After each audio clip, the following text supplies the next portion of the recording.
Here's Liz. Thank you. But we just really, this is a second workshop we've done in our Know Your Rights series. We have all those flyers we've tried to put out over the last year and a half or so. And this one's on shared governance, which comes up, I don't know, every single day for us. And so Liz was kind enough to accept our offer to speak today on shared governance. Liz has been at Oakland, is it 43 years? I started in 1980. That's 43 years. Yeah. Yeah. Yes. So I think you've held every position at the university. No. I never wanted to be a dean. Never wanted to be a dean, but you've been department chair. You've been the grievance officer for the union. I'm sure there's a million other things in there. And you're professor in marketing and management. So we're really appreciative of your time. And I think with that, I'm just going to turn it over. Thank you. Slides.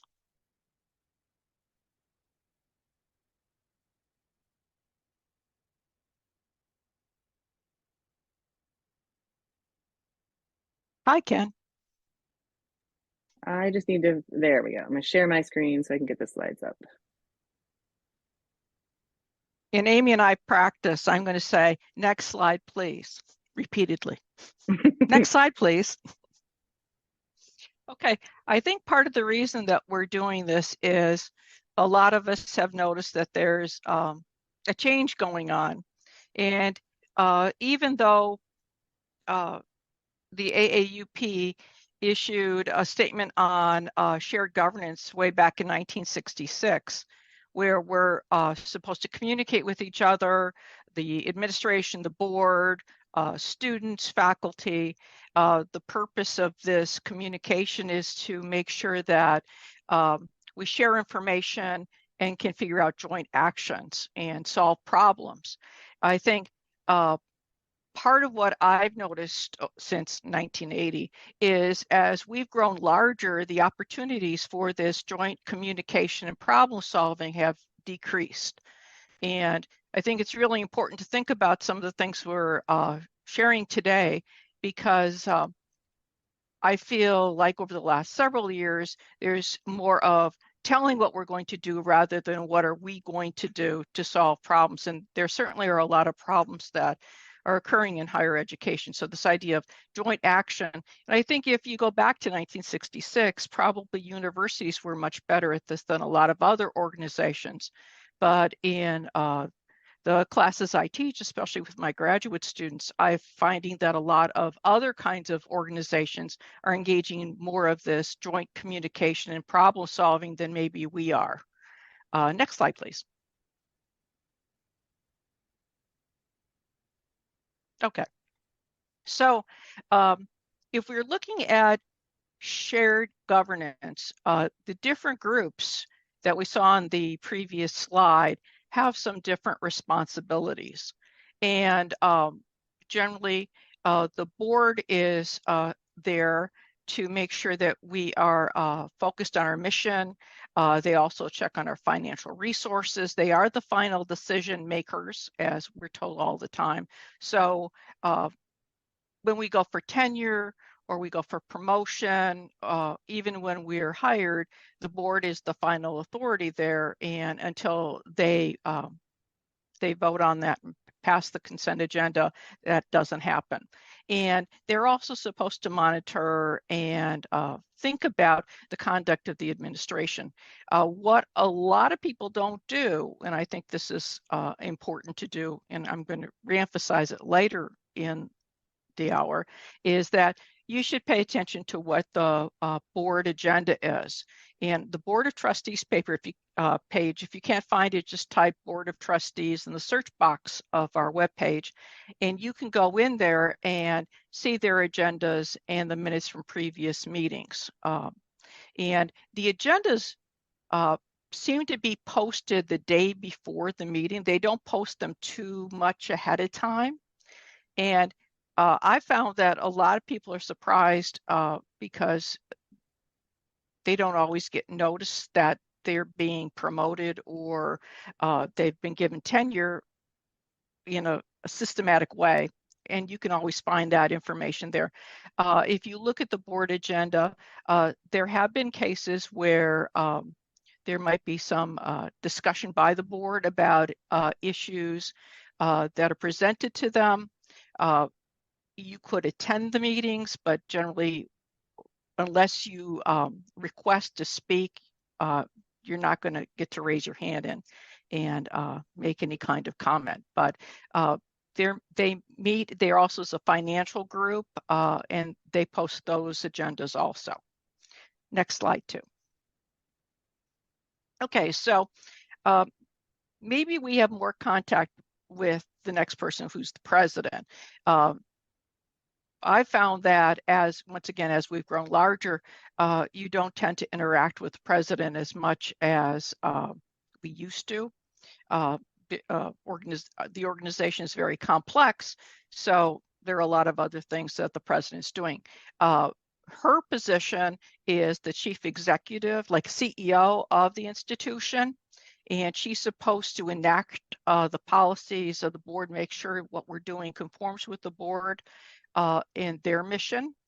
She's also supposed to be looking at academic practices so they're sound, and facilitate effective communication through different groups, as well as to the public. So our board doesn't interact with the public or get as much press as, say, the president does. So she's kind of the face of the university, our executive who's going out there.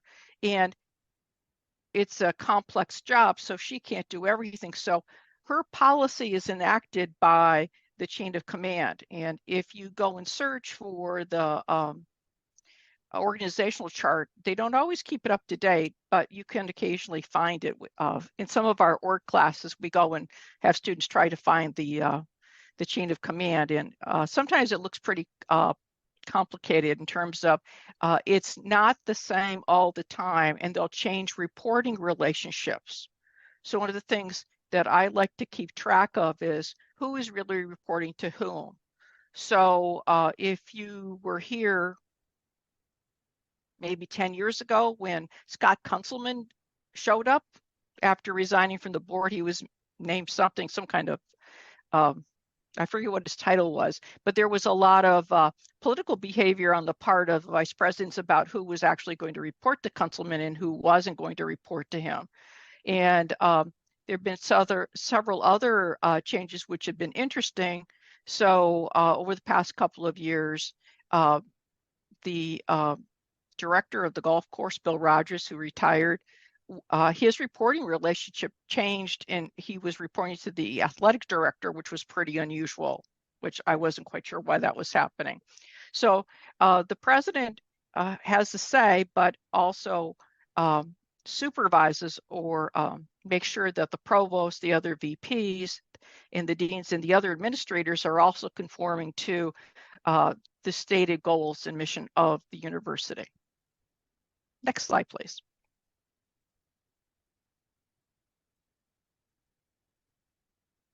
Oh, I did notice the slide changed. Okay, so part of, I think, why we're having this conversation has to do with this slide. So over the past couple of years, there's been a lot of changes in administrators.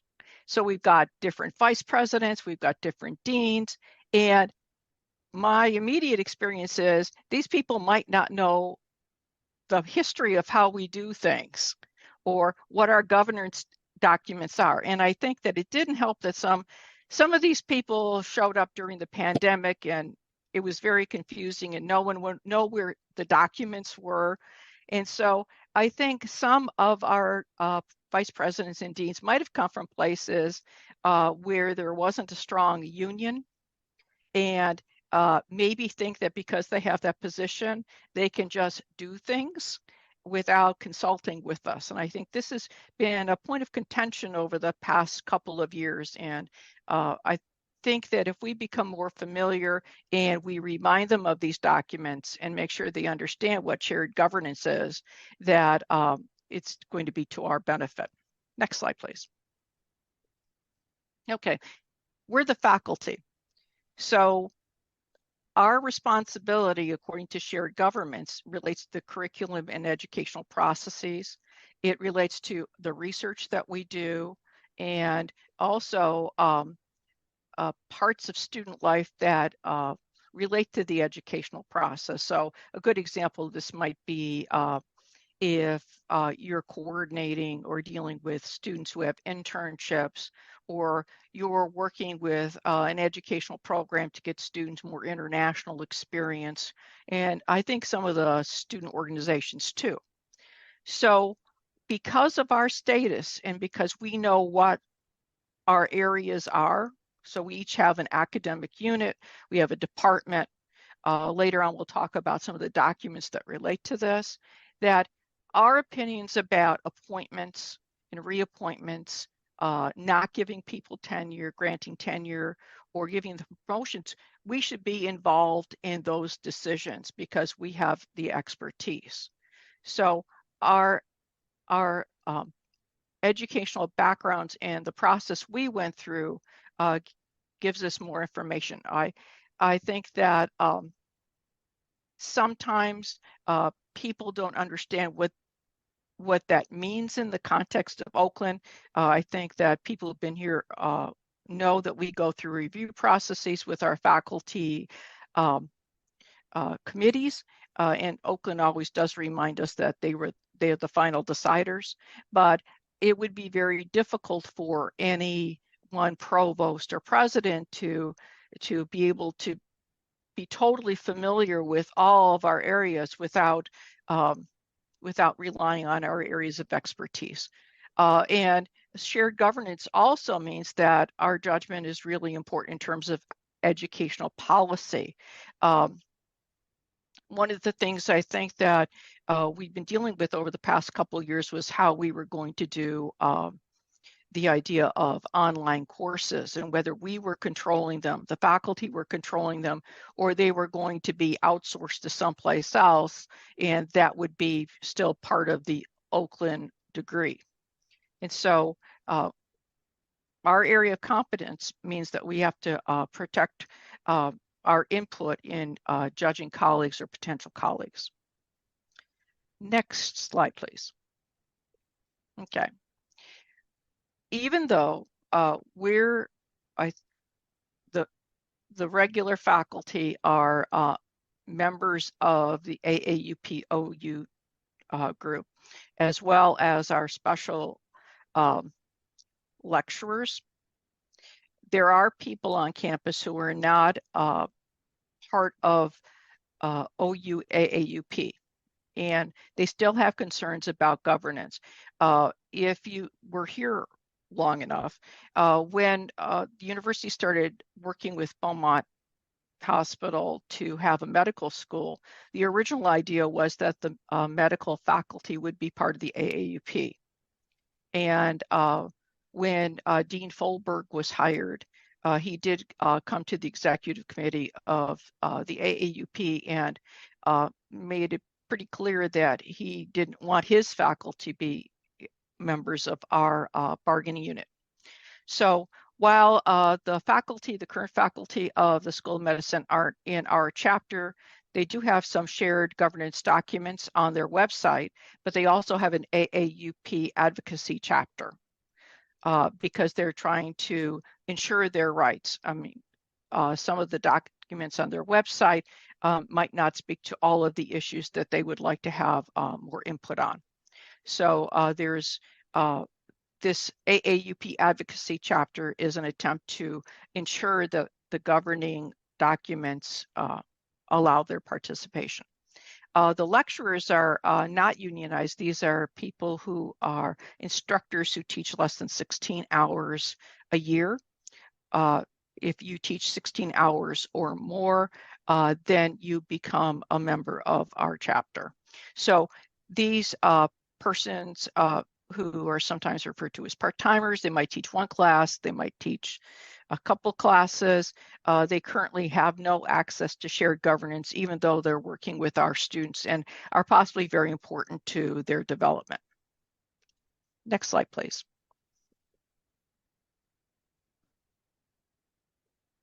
So in the original 1966 statement by the AAUP, they indicated that students have some participation, but not all universities involve students in the same way.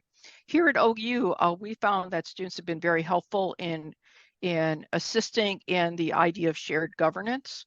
There are 2 student liaisons to the Board of Trustees. I think they've had liaisons for, it seems like, at least 20 years, although time flies. They attend the meetings. They have an opportunity to give some information.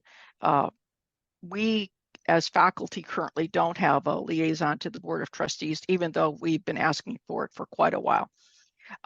Also, students have been very active in different committees on campus. If you've been to the Senate lately, the students are very active in bringing up their position when things are being discussed, which is, I've seen more student interaction than I did when I was previously on the Senate. They're also members of many different committees on campus. The student who was on the master planning committee did provide a lot of voice to how some of the proposed changes might affect students and the academic mission. And I think the most recent example was when the Board of Trustees thought it'd be really nice to have a boutique hotel on the corner. And students were very active in discussing how that may or may not benefit the university or the academic mission or possible research activities on campus. Next slide, please. Okay, so depending on how long you've been here, I know some of you have been here almost as long as me, and I'm not looking at you, Ken. There have been a couple things that have happened that really show how this can have an impact. So back in the day, there was only one golf course, and the university received a donation of several $1 million, I believe. And from some of the press afterwards, Mr. Scharf indicated that he was told that the money was of best use for another golf course. There was no interaction with faculty, and if some of you remember Professor George Gamboa, it had a negative impact on his research area out in the woods. And we filed a grievance, and through this grievance process, we reached a settlement agreement back in 1999. And this settlement agreement indicated that they would consult with us. So that's part of shared governance. If you're going to make an 18-hole golf course that is taking up land that's being used for academic practices, then maybe before you do that, you should talk to us. And it's really important to understand how settlements play out. So this settlement is actually helping to interpret the contract. And if you haven't read the contract lately, it's important to know that there are several really important areas of it. Some of the stuff that I'm going to ask you to review later on involves this, and particularly paragraph 69, which has to do with professional responsibilities and workload, and also our paragraphs 202 to 204, which talk about our constitutional processes. And this agreement said that this consultation would occur, and it reinforced the contract sections that deal with how decisions are made in our constitutions for our academic units and or college or schools, and also for the Senate. Now, if we speed forward to 2011, at that time, the dean of the college at the time, who was Ron Sudol, wanted to redesign the Department of Communication, Rhetoric, and Writing. They were all together with journalism, and he wanted to split the department into 2 parts. And on one level, the union doesn't have an issue with that, because if you consult the faculty and the faculty are driving this change, that's really important. But the problem with that situation was that Dean Sudol had no minutes from his executive committee, and we could not find any documentation that this was ever discussed. And there were a lot of people in the college who weren't sure what was going on. And so we did file a grievance, and we were not successful with the grievance. But as part of their defense, if I remember this correctly, Gary Russi, who was then the president, claimed that just because we had a settlement agreement, that didn't mean it was still in effect because it hadn't been approved by the Board of Trustees, which has nothing, that which is totally wrong, because when you have a settlement agreement, that is then defining that contract clause to make it clearer. So we filed an unfair labor practice about this, and the case was so strong that the administrative law judge found for us before he left the room. And because of that, Oakland had to post this language. And back at that time, this language was sent to every single faculty. And they also had to put it on the webpage for a while, saying they would not assert that that kind of jurisdictional defense, saying that you couldn't grieve constitutional practices. So it's important that we all remember this, because I'm afraid they might try to do it again. And the other thing that's fairly recent about shared governance is the East Campus development, which, because of the student and faculty protests, is currently on hold. And sort of as an aside, if we actually wanted to have a hotel, they would have talked to us. We could have explored the idea of a hospitality management school, which they have at Michigan State. It just seemed like also a fairly strange business decision, because this is at the same time the Royal Park in downtown Rochester was sold to a hotel chain because independent hotels were not having very much success. So they might think it's a good idea, but without consulting with the faculty and the students, they might have made a very bad decision. Next slide, please. Okay, why do I think this is important? Well, I think there's a lot that's about to happen that will affect our ability to engage in shared governance. The first thing that's happening is, I think universities are changing because of the decrease in traditionally aged students.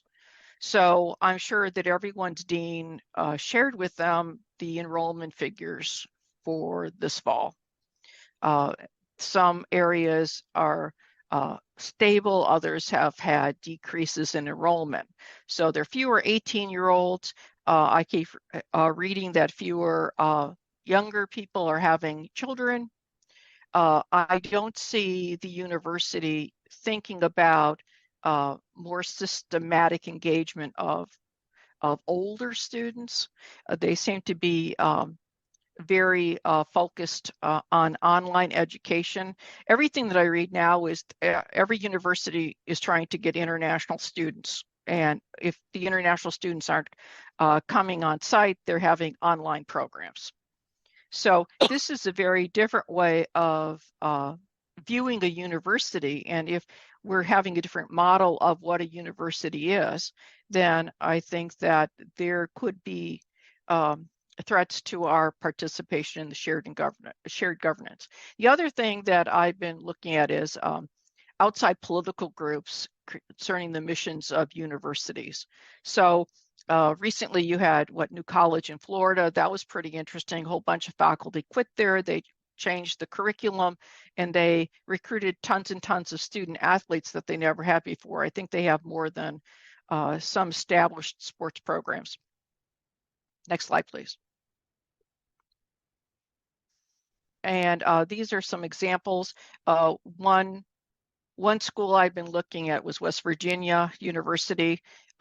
It sounded like without any input, the Board of Trustees there eliminated 28 majors and 143 faculty.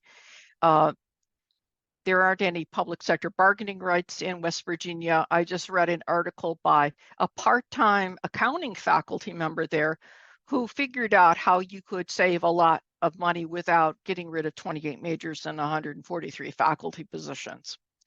Another thing that I'm looking at is, especially in more conservative states, diversity and equity initiatives are being cut, including DEI offices. And in Florida, once again, they're banning public colleges and universities from spending any money on DEI.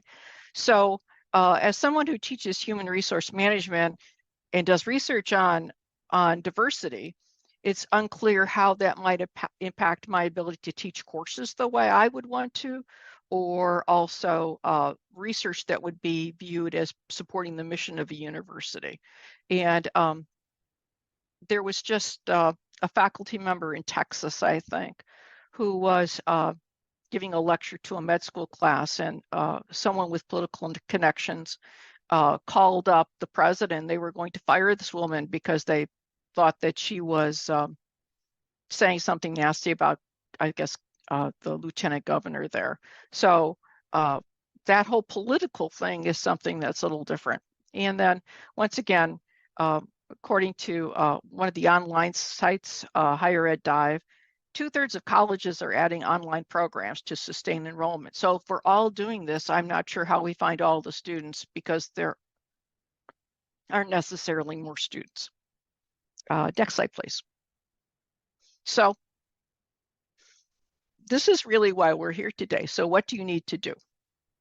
And there are several things I would like everyone to do. And if there are people in your department or unit who haven't come here, maybe I know that Amy's going to send the slides out and also the handout to everyone. I believe that's going to happen. But I think that we all need to get more information. Next slide. So maybe this is just a business school thing. We had a problem finding our documents for a while because they were on this shared drive, but then our former dean, during the pandemic, no one knew what was going on. So you need to get copies of all of the documents related to your unit in terms of governance. And the handout has some links. So, and the last point here is pretty interesting. The things you need to find, whether you're going up for promotion or tenure, you should still read them. So what's your college's or school's constitution, their bylaws? Where are they? Have you read them lately, and how old are they? In the business school, we just figured we have two versions evidently, and I believe that we're not sure which one is correct, but that's an ongoing thing. Your promotion and tenure documents, your workload statements, and your merit rubrics. Now, I was very surprised the other day because I was rooting around on the provost page, and you can actually go to the provost page. The link is going to be on the handout everyone's getting. You need to use Duo to sign on. There's a page there which is called Faculty Resources, and you log in with your admin ID, and they've organized all of these documents for you by school. So it's got, no one told me, I didn't know this. So they have the college or school's constitutions and bylaws. They have the promotion and tenure document for each unit. And for newer people, the college is big D, and some of the professional schools are little d. So we just have one review statement for the whole School of Business, not for each of the departments. The workload statements for each unit are there. You can see everyone's workload statements and also their merit rubrics. And I think that especially because of the pandemic, depending on how many new colleagues you have, I think some of the newer people have never seen these things. They might have seen the promotion and tenure documents if they've been going through a review, but maybe not these other things. Next slide, please. And then ask questions. So one of the things I would recommend is that people read their unit documents and ask questions. So they can ask them at department meetings. They could ask them in assembly if you have assembly, or ask your rep in the assembly to do them. If you participate in your executive committee of your unit, you can ask questions there. I would really recommend that if departments can, they make shared governance a topic at a departmental meeting, so people become familiar with this idea. I think that in some cases people might be a little hesitant to ask questions, but these are our documents that help us have an impact on our mission, so it's important. The other thing I would do, especially if you go and see the provost page, is to make sure that the documents they posted are consistent with the ones your unit thinks are current. And then maybe this is this kind of scarier thing, is if you have a dean, and there are a lot of new deans running around, are they're proposing new processes that are inconsistent with our governance. For example, canceling a major, like showing up and saying, I think we should cancel this major, or unilaterally trying to change the workload. That is not something that should be going on. Next slide, please. Okay, not everyone here has been on the Senate, but you should still review the Senate agenda, and you can follow the activities of the Senate. You don't have to be a senator to access the Senate e-page. You go into My Sale, you log into the Senate e-space, you find the Senate link, and you register. They'll ask you to tell them about yourself, but you don't have to. I didn't. I mean, I would hope they would know who I was, but it's unclear. And so they post agendas a little quicker than the Board of Trustees does, but you'll be able to go in. If you log in, you'll get a little note saying Senate's coming up, agenda's up, and you can look at the supporting materials prior to the meetings. And if you're not a senator, you can still go to the meetings, but if you notice a governance issue, you could update your unit's senators as well as AAUP executive committee members who are on the Senate to raise issues. Now with the Senate, and also with your unit assemblies, one of the things that I have noticed over the past 10 years or so is, and I don't know if this is a function of size because we went through a period of growth. There used to be in the assemblies that I've gone to and the Senate meetings in the past, there used to be more discussion of important ideas and how we were going to solve problems. I found that a number of these meetings have now defaulted to whoever is running the meeting gives me a lot of information that I could read first, and then they run out of time to talk about the important things that are really the things that we should be talking about. So I think this is kind of a challenge that we're going to have to deal with over the next year or so to make sure we're still doing the important work and not having a bunch of informational items first. One of the things that we once did in the executive committee of the business school was to have the dean give updates at the end so we could do the business first, because we kept running out of time because he had many things he wanted to tell us. Next slide, please. Okay, besides going and getting those documents and reading them, another thing I would think you'd want to do is look at the membership on the Senate committees. They post who's on the committee on the web page.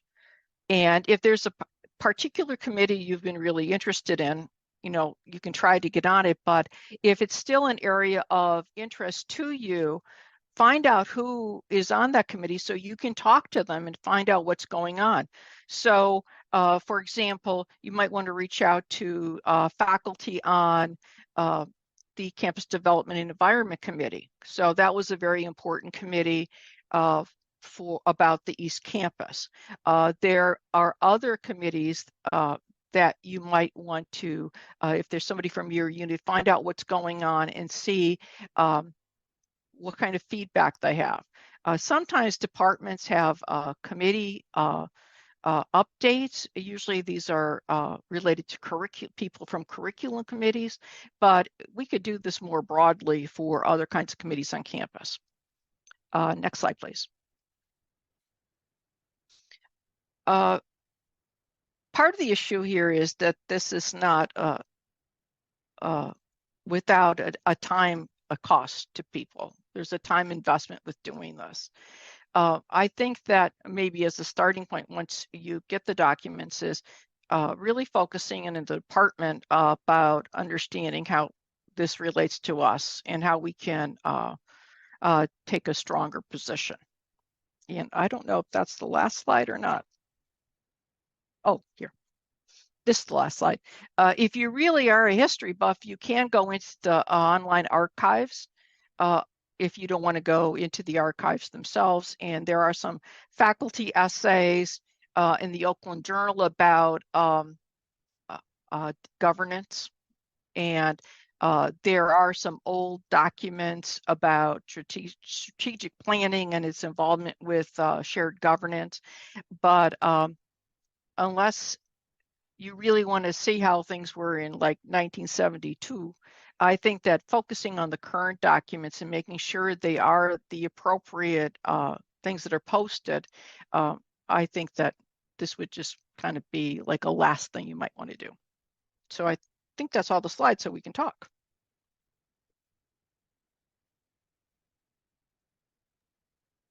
Thank you, Liz. I think the historical aspect is really important for everyone to hear, and then having sort of specific things that everyone can do. I think that's really helpful, and I'm glad we have this recorded. We can share it with everyone.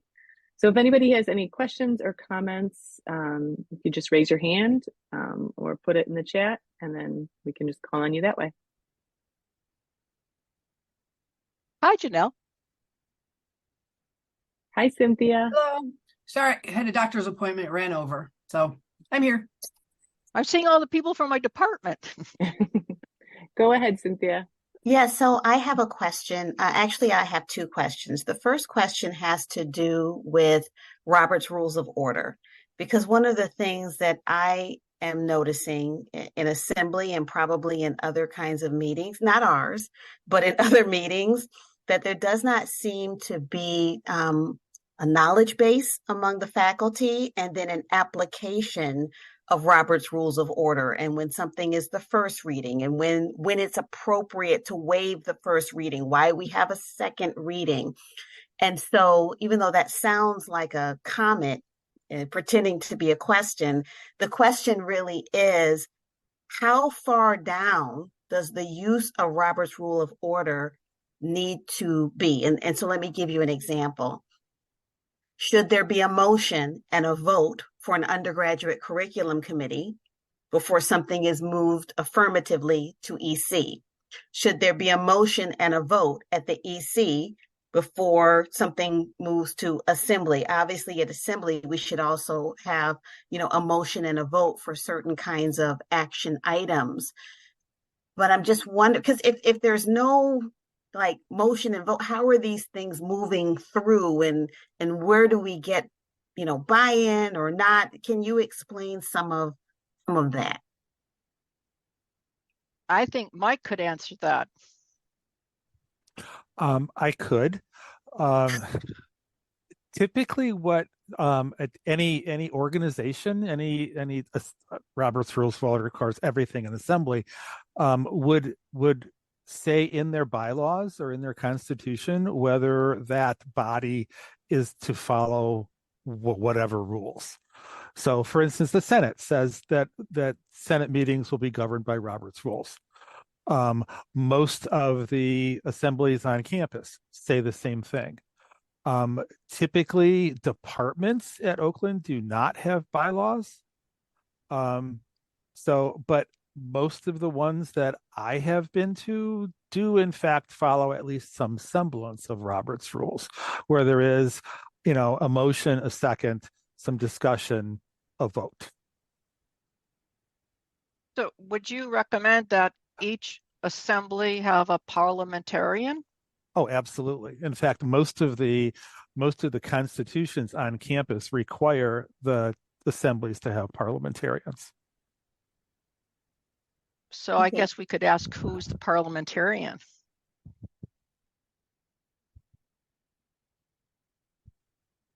In the business school, I'd be willing to maybe put a mortgage payment that we couldn't cough that person up, but you know.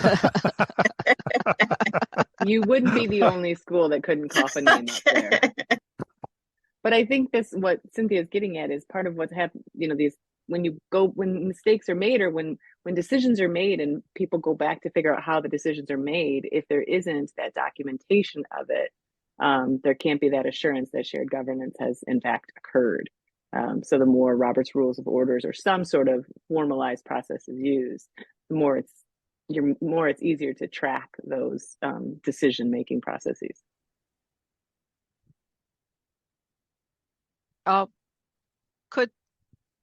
Could the AAUP have a parliamentarian meeting workshop?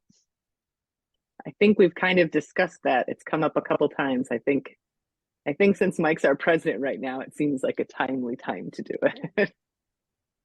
Right, Mike? It is. It seems like a timely time to do it. Yes, right. I have a long time ago for a dean that showed up on campus who said he had no idea what parliamentary procedure was.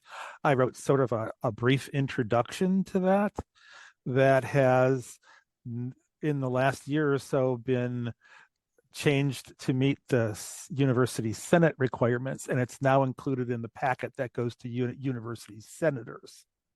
So I think that's a start. But yes, I would absolutely be open to the idea of having a meeting of parliamentarians. I'm pretty sure you gave me that same primer about a decade ago. Something like that. But also, along with the parliamentarians, the secretaries that are taking minutes at things like assembly meetings are also absolutely vital to proper documentation. I can say for our own assembly meetings that I would like to see that a presentation at our assembly meeting about what the parliamentary procedure is, because I don't think our current dean or previous dean has followed that procedure. And if the dean doesn't know it and the faculty don't know it either, then they don't know that the dean isn't following it.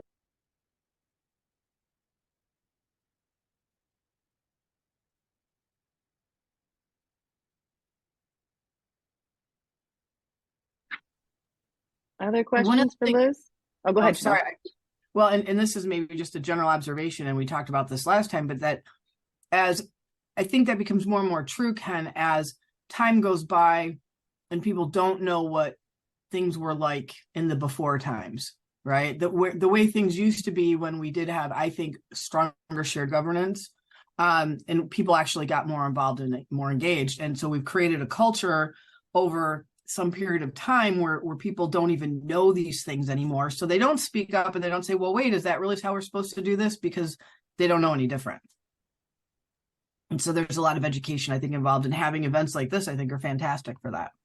And that's across the university, probably. That faculty piece is really important, because if the faculty don't know something's violating the contract, they need to tell the union for the union to act on it. And so, when we filed grievances, Jen filed grievances about not following the Constitution and SBA and CAS earlier this year. And that was because faculty knew to come to us. But I think it had happened for a while before faculty came to us. So we do need that knowledge piece. Ken, I see your hands up. I'm just out of curiosity, who's seen the Constitution of your own units recently? I don't know, but I'm just curious. Yeah. So we haven't had one in the ERI. We have a collection of historical documents that are collected and referred to as administrators struggle to figure out usually what we're about. And so I'm actually tomorrow in Senate. Anyone wants to come to the Senate meeting, presenting the first draft of the ERI's formal constitution, which will replace this unruly collection of historical documents and well, which will be attached to it as an appendix to refer to, but it's a nice example in my presentation tomorrow of, if you want to see how history gets you these weird little documents and decisions, and what happens in a department does evolve over time, not only ours, exactly what the authorities are have changed. And one advantage of, if you can find all the historical documents, is it really gives you a roadmap and everybody sees the logical progression. And sometimes it's good for like stopping arguments because, you know, the answer's in the paper trail. But if you haven't seen a constitutional document recently, you'll see a fairly short one tomorrow when I present it too, and it's in the e-space. And we like people coming to Senate meetings. That's part of shared governance. So even if you're not a voting senator, faculty and staff are always free to comment on any issue and are to be recognized at the appropriate time by the chair. And it's nice to see a participation. Thanks, Ken. Karen? Yeah, I just wanted to sort of amplify the utility of having a lot of us at least vaguely understanding Robert's rules. We had an unlamented dean in the college several years ago who sort of took it upon himself to reorganize the college by eliminating departments, creating new departments. It was a mess. And the fact that, I mean, the AAUP was involved in a grievance regarding one of those changes, but in fact, after he got that through, finally, after some, you know, toing and froing, then proceeded to try to do it in a wholesale fashion. And it was stopped dead in the assembly because people knew parliamentary procedure and knew Robert's rules and could use Robert's rules to completely thwart him. And the whole process shut down. And so it's an easy way to prevent bad things from happening. Thanks, Karen. Cynthia? I don't mean to be talking too much, but I'm wondering, even as we do our own session here, has any thought been given to doing a similar session for the Provost Council or the Dean's Council? Because shared governance is something that not only faculty should talk about, but the Dean's Council and the Provost Council might also benefit from maybe not all of the examples that we gave here, but just an idea of what shared governance is actually supposed to look like. You know, in the business school, we get shared governance like, you know, a Google form comes out. Do you want to change the name of the business school? Okay, yeah, let's share in that decision.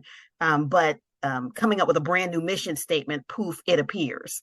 So it's like, you know, I just think that there should be these refreshers or maybe educational outreach to the Provost Council or the Dean's Council so that they will also have a good idea of what kind of environment they're in. Jen, would you mind speaking a little to the resolution of the grievances, which I think kind of touches on that? Yeah, so earlier I filed grievances against the CAS and the SBA Dean for failure to follow the governing documents of both of those units. And during the process of resolving those grievances, it was discovered that, you know, the deans really didn't know what those documents said, really hadn't reviewed them or read them.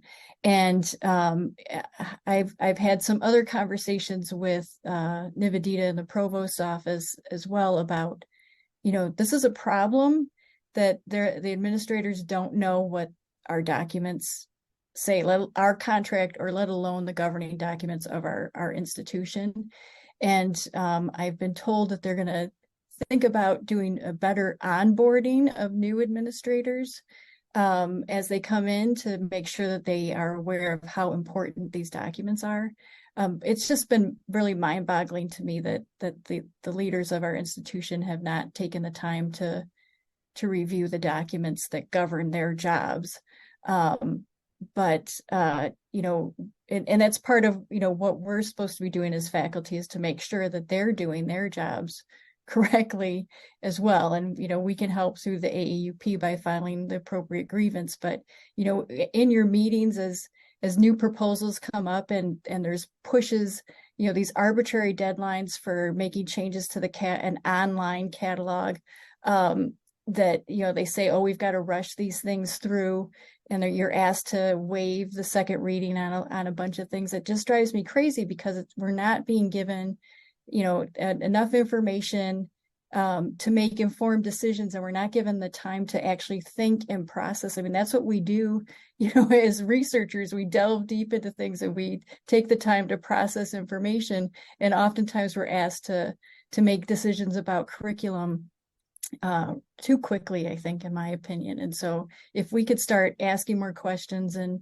really requiring that our administrators follow the documents that govern our institution, I think we'll be in a better position going forward. I want to make a big plug for second readings, which it seems particularly, you know, earlier Liz was talking about the absence of those discussions in places like Senate, these important discussions. And I think a lot of times there's been this really increased push to move to second readings at Senate in particular. And I think that creates that feeling of rubber stamp, so that people aren't engaging. And it's sort of a catch-22. And I really think that faster isn't better. And I think we need to be really cognizant of, there's a really important reason for second readings. And if we return the value to the second readings, we might make the space for those conversations.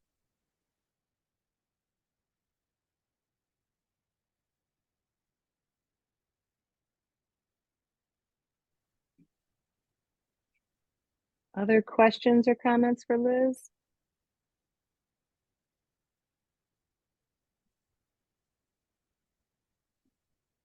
Go ahead, Suha.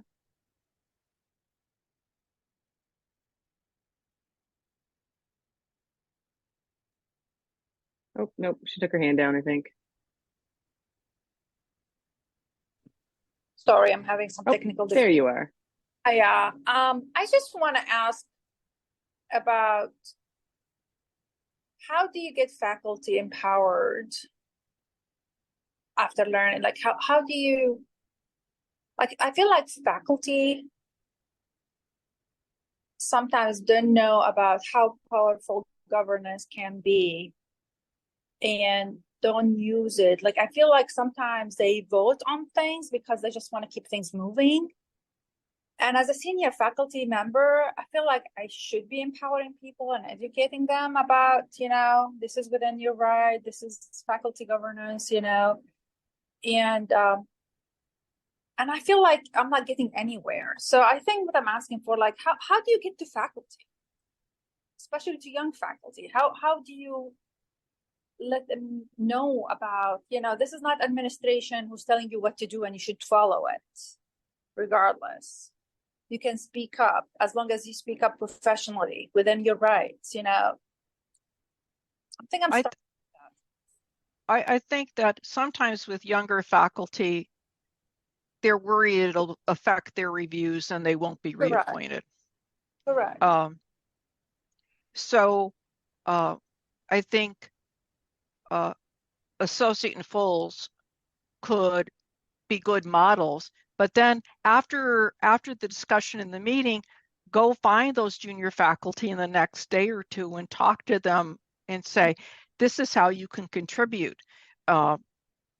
These are things that you can do. I think that your voice is important because you have expertise in this area.